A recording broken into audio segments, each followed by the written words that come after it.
ምሁር መጀመሪያ ከራሱ ጋር የሚነጋገር ነው አልኩ እንጂ መጨረሻ ላይ ኢንፍሉዌንስ የሚያደርግ ነው የሚያስከትል ነው።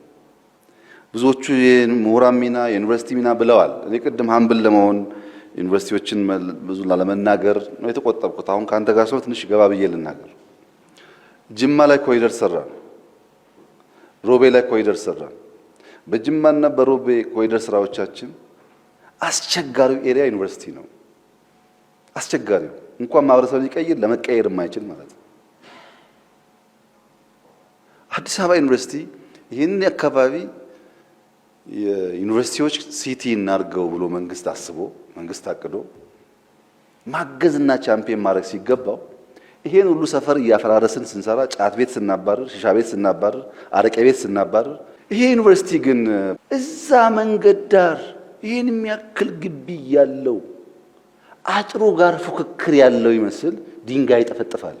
ወደ ውስጣችሁ ተመልከቱ። ግቢዎቻችሁ ስራ ይፈልጋሉ። አይዲያዎቻችሁ መጥራት ይፈልጋሉ። ንግግር እዚሁ ጀምሩ። እዚሁ